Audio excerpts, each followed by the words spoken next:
Hello and welcome to Forever Blueshirts. Steven Pappas alongside Jim Cerny. We're recording this right before the Devils game. The Rangers currently on an 8-game win streak. Jim, first of all, good morning. How are you? Good morning. I was hoping that you and I would be at the Rock for a morning skate, getting all the latest from Peter Laviolette, but we won't get that till later this afternoon. And we got injury stuff to talk about. Brennan Othman has been recalled, so yeah, a lot going on with the Blue Shirts. Whenever you have any sort of plans, you throw them to the wall. It's not going to be what you plan it out. You just got to Yeah, adjust and adapt. just an adapt. Like this is not a black and white business working in sport. There is so much gray all the time. So yeah, we'll flow with it, and it's a great place to start. I mean, there's so much to touch on, and we'll do our best to work through trade rumor stuff, and we'll look back at the Stadium Series, what have you, 8-game winning streak. But tonight it's Rangers Devils. To me, the two big things are Othman recalled. Love to get a look at him, in person, tonight. But you don't want it to be at the expense of Artemi Panarin or even Jimmy Vesey being out of the lineup. So we'll find out later this afternoon. Vesey and Panarin each have lower body injuries. I don't think there's anything serious going on here. The Rangers have given no indication one way or the other. But we watched the game the other night against Dallas. I know Panarin blocked the shot and he kind of hobbled off, but he ended up playing the entire game. VC played 7, 8 shifts in the third period. He finished out the game too. So I don't think we're talking about anything major, which is good from a Ranger point of view. And Othman, it may just be, hey, just in case one or both of those guys aren't in, we'll have Othman up as well. But I'll be honest, I'd love to see Othman play, especially if they gave him an opportunity somewhere in the top nine. I don't know exactly how they would play it out. I guess depending on who's out of the lineup, but kid's having a heck of a rookie season. At Hartford right now, he's one of the top rookie scorers in the league. He's been a demon on the power play. That Ranger power play had 3 big ones, on Sunday outdoors, but it's been struggling. So it makes you wonder if this kid comes up. Yeah, he probably doesn't get thrown onto the second unit just yet, but if he was here for a bit, maybe you see some power play. I just love to see him. You get a feeling that like Will Cooley this year, you're gonna have Brennan Othman next year. He's gonna be the next wave. He's gonna be the next guy, to break onto this roster, from a prospect point of view.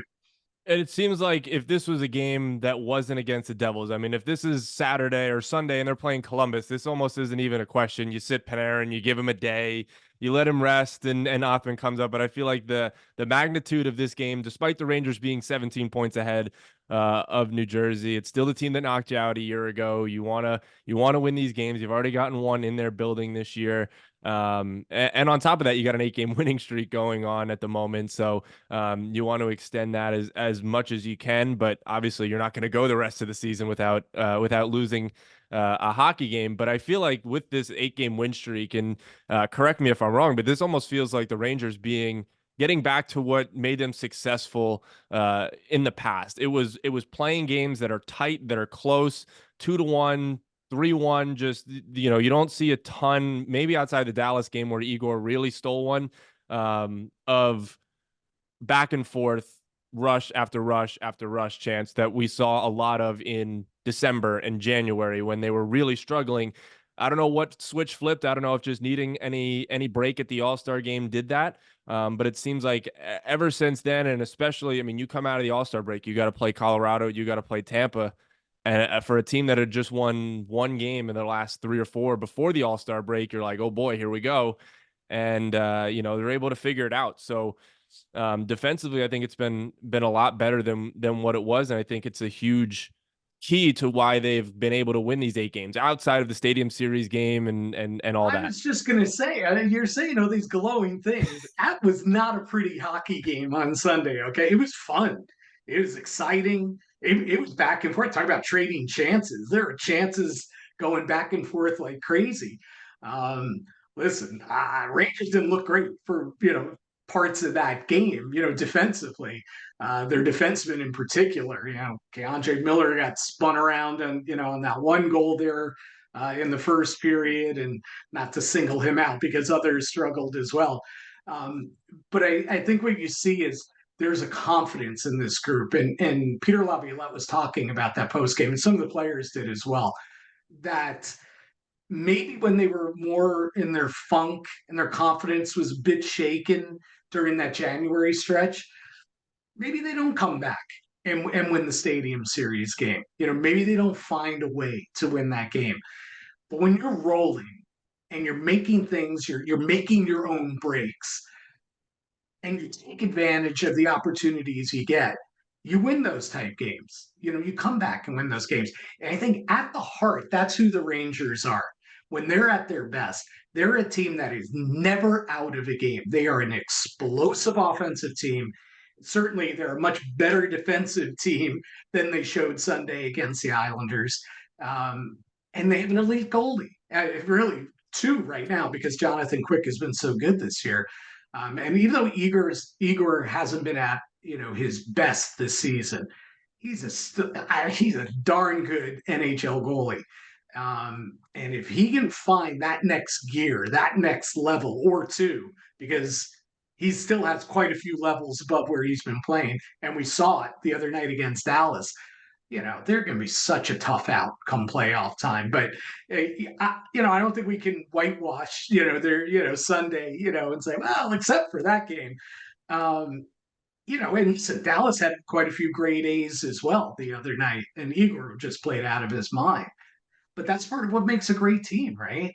The goalie picks up when it's not a great night. And let me go back to Igor on Sunday. Was not a good start for him. Rangers were not good in front of him, that first period especially. But he wasn't great. Make a save. Pull your guys out of this. Let them find their footing. And Igor didn't quite do that in the first period, but he did as that game went on.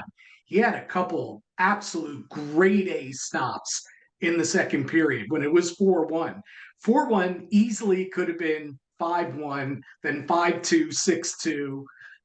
And then, there's no coming back. Rangers aren't going to come back and win that game or even get it to overtime. So Igor showed me a ton there. Wasn't a great start for him. And I know the team played better in front of him. They went back to their structure and all. But he was a big difference maker the second half of that game. I mean, he made some huge saves, to keep it within striking distance. And then he follows that up with the Dallas game. That, to me, that's a big, big thing moving forward as we head into the Devils tonight and the 2 weeks before the deadline, and of course the final couple months of the season.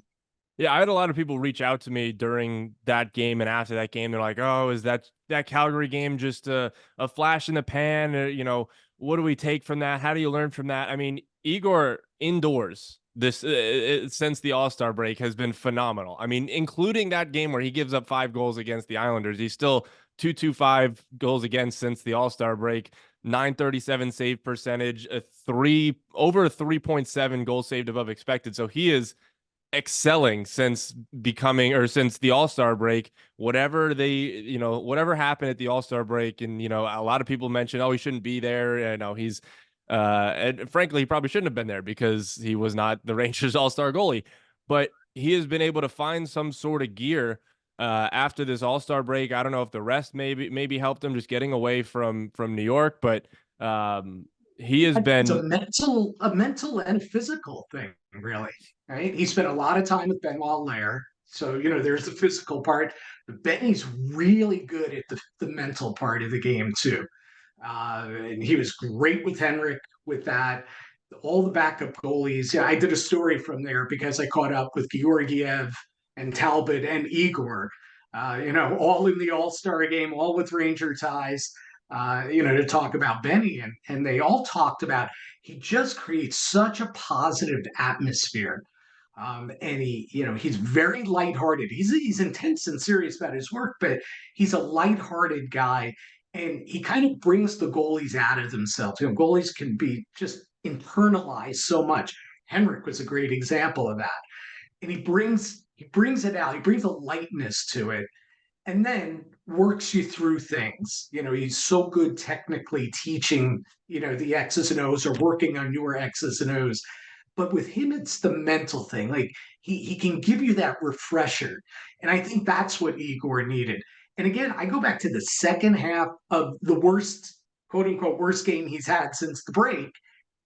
He helped them win that game. He pulled it together.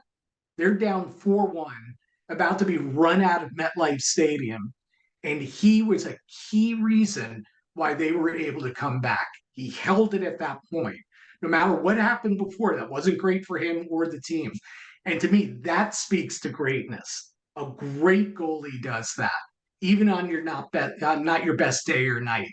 And that's what Igor did for them. So, and I think that's the type of thing, and I know Benny very well, that he is right harping on with Igor. When they went back and looked at video, I bet you they didn't see the first four goals. They didn't look at those.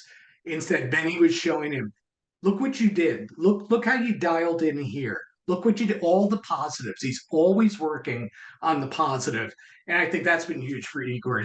Since the break. Yeah, and I don't know if this could be used as an excuse at all, but it seemed like the sun, as soon as the sun went down, Igor was able to figure out and track pucks better. And I mean, the one goal he gives up in the third period is a fluke play where Lindgren goes down. It gets deflected off Brodzinski's stick right to the stick of Romanov, and it's very hard to look at Igor and be like, I wish he got that one. Yeah, nothing he could do on that. Yeah. Yeah. But when you look at the two games indoors against Calgary and you look at Dallas, I mean, they don't win those games without him. He was, obviously you get a shutout against Calgary, and we've talked about it all year with him and, his 0 in the shutout column. And he was able to answer the bell there. And then, I think it was huge. The response against Dallas, you're like, all right, is the outdoor game just a fluke? Or which game was a fluke? Was it the Calgary game, or was it the outdoor game for recent Igor? And I think he really solidified that outdoor game was just a fluke. Really, he was confident. He was very aggressive all evening, and then made the saves that Even after the start was not good. Mhm. Like we won't whitewash that again. How did he respond to it? He really refocused. I had meeting people sitting around me, and they're like, when it got to 4-1, or actually when it got to 3-1, they're like, "Is he going to hook Igor?" I'm like, "No, he's not going to hook Igor here." And then it got to 4-1. In the back of my mind, I'm like, well, I don't think he's going to hook Igor. Um, Listen, uh, that's a big part of it. I think since the All Star break too, we've just seen a more committed, and again, that Stadium Series game aside, or most of that game aside, we've seen a pretty committed defensive effort all around from the Rangers. And what made them so good the first couple months of the season, it's that they were like unbeatable through the neutral zone, which is the staple of Peter Laviolette's system. Make it difficult for that team to get through the neutral zone. And I don't quite see that they're at the level they were at the beginning of the season when it comes to that aspect of the game, but certainly it's much better. There's more structure to their game, I think, than what we saw during that late December and then the stretch through January. If there is one thing looking ahead towards the game against the Devils where they do well, and the Devils have struggled this year, not in part to the fact that they blow through the neutral zone. They use so much speed. They really attack off the rush, and the Rangers haven't been particularly good off the rush this season. That's something that you got to look at as a factor tonight or Thursday night when they play New Jersey, because that's where the Devils are going to beat you, and they got the guys like Hughes and Bratt that are going to do nothing, not do nothing, but beat you with speed first, and then use the skill on your goaltender. But I think if there's one area that worries you about the game against the Devils, it's in the neutral zone. Great point that you make. I mean, the Devils are, listen, they're a high octane offense. They're one of the top offenses in the league, even though it's been a down year for them overall. It's been a disappointing season for them. I mean, they're still scoring a lot of goals. They score a lot off the rush, as you point out. Jack Hughes is elite. He's an elite talent. The Rangers, you're right. Don't do they like to set it up, and make their play offensively. They're not a big rush chance team, especially 5-on-5.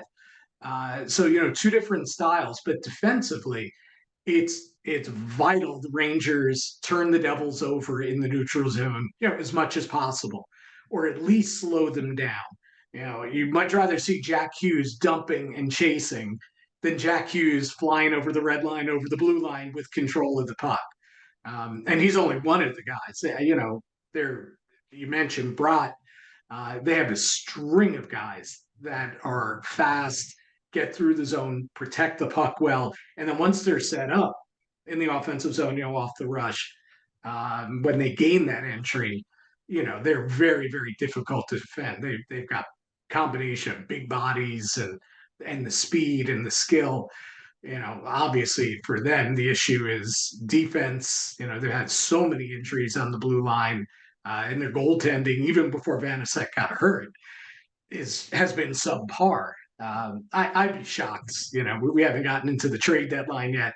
I'd really be shocked if they ride Nico Dawes into the playoffs. Like, listen, nice young goalie, has played well. Was really good. I thought.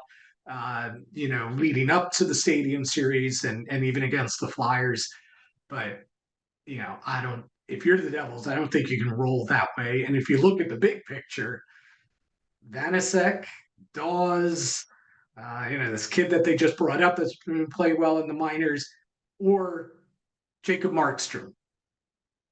I I know Jacob Markstrom. That's some serious coin, and it's going to cost to get him.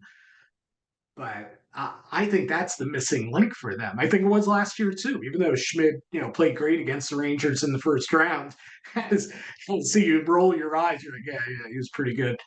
Um, I think that's the missing link for that team. Well, and health, but you can't control that. Yeah, believe me, the cynic in me was fully prepared to walk into Prudential Center tonight and see Akira Schmid in the pipes for the Devils. He was sent down, so obviously that won't be the case.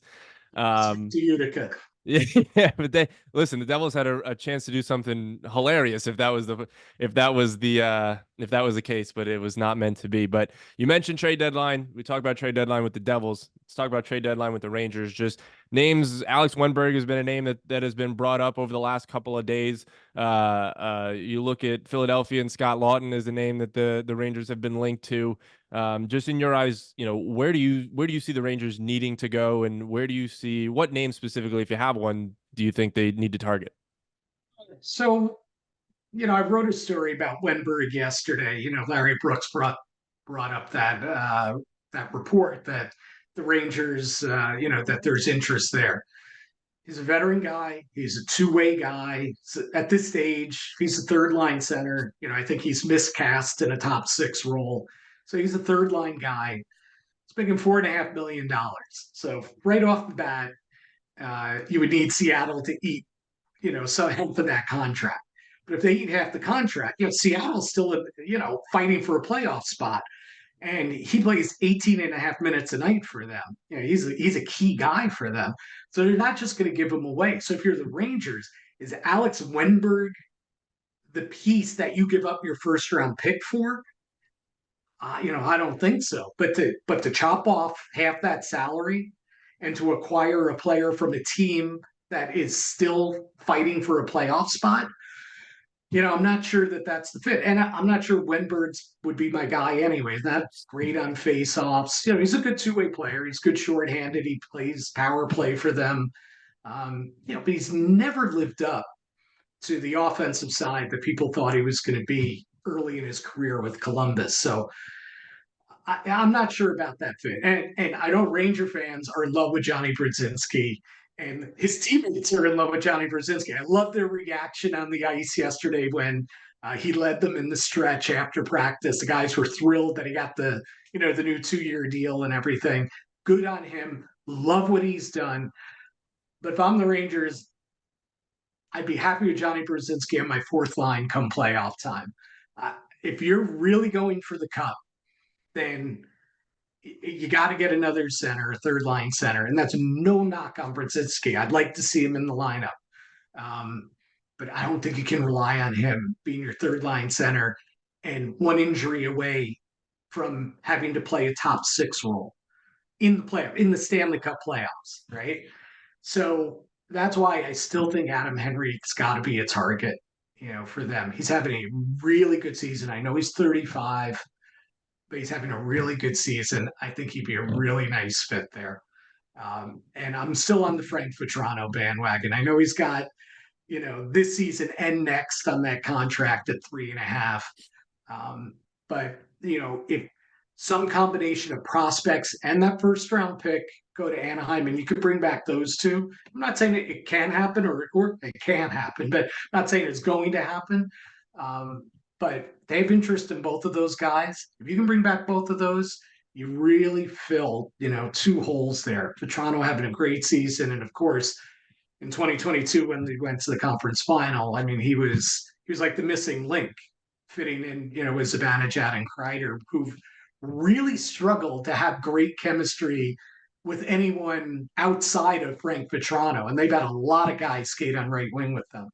And another guy kind of benefiting off of this kind of win streak that the Rangers have been on has been Capo Caco. He's got a 5-game point streak going on, 2 goals, 3 assists in those 5 games. But frankly, other than that, this season has not really done much. I think the funniest thing about this whole Caco situation is, despite the lack of points that he's had this year, the team is 26-7-2 with him in the lineup this year. That's a 771 point percentage. It just seems absurd that's the case for a guy that doesn't really provide a ton of offense. But I will say, I think he does play defense very well. I think it's time to shed the label of he's the number 2 overall pick. He needs to provide more on offense. Sometimes you get what you got. And I think with Kako, what you got is a guy that plays very good defense. He's a guy that plays on the perimeter. Isn't very, for as big of a body as he isn't very keen to go to the net. Unfortunately. And when he does it very well. I mean, you think of some of the goals that he scored in recent memory against Montreal. I mean, that's a goal that he goes right to the net and is able to stuff it home. But he's a guy that, I think people have overvalued his trade capital with the Rangers. I don't think he's worth as much as some people believe he is. But at the same time, I think he is valuable in a sense to this team, and especially when they got away from being good defensively, I think he's been able to kind of reel them in when he's on the ice, and I think it's shown this year. He's taken a step, just maybe not offensively. I mean, listen, great goal the other night against Dallas, right? He's had some when he lets it rip. He's got a pretty nice shot. So you see the skill, and that's the tease because you don't see it enough on a consistent basis with him. But here's the thing with Kako. Boy, you talk about polarizing guy. There are those that love him. No way can we trade Capo Kako. And then he should be on the top line, and then you got other people. I get rid of him in a heartbeat. Like there seems to be no like middle ground. People's opinions on Capo Kako. Really polarizing guy.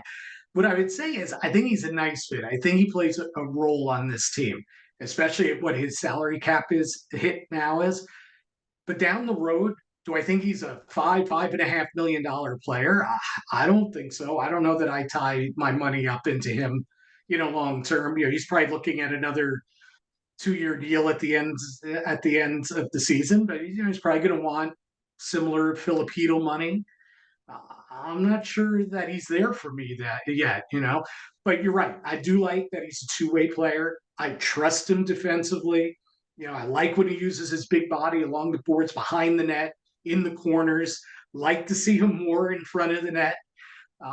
There's a value there. And, he's certainly played really well with Cooley and Brzezinski. Those three have a nice chemistry. Of course, earlier I talked about breaking that up and bringing in another center, which I think they do need to do. And I would give Kako another opportunity on the top line ahead of VC on right wing. But here's the thing about trading him. I would not let it's Capo Kako. We took him with the second overall pick. You can't really trade this guy.